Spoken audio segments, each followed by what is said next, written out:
Et dans la vie, dans la vie quotidienne, bon, on a la carte de l'exclusion. Vous êtes comme ce petit enfant qui est derrière cette porte cadenassée et vous vous dites, ben, j'y ai pas accès. Et elle est pas drôle cette carte, elle est même terrible. Parce que ça serait mieux, je pense, si le portail était opaque et qu'on ne voit pas du tout. Vous voyez, que le petit enfant soit derrière un mur et qu'il se dise, bon, ben, je suis coincé là, mais bon, je suis coincé. Mais là, il voit qu'il y a autre chose de mieux. Et il n'y a pas accès.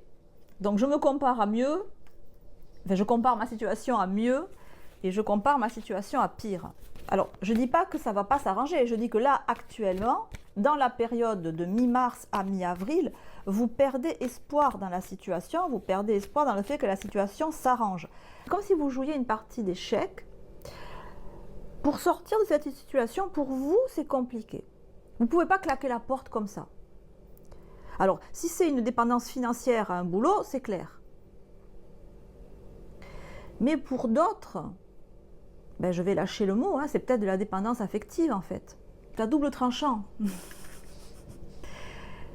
C'est à double tranchant. Il est embêtant ce tirage. Oh. Il y a des tirages compliqués, franchement. Dépendance affective, c'est négatif. Ok. Il y a vraiment un travail sur vous à faire là. Mais encore plus que ce que je disais au début. Encore plus profond que ce que je disais au début. C'est ce que me dit la carte de la discrimination. Vous vivez ça parce que vous êtes comme ça.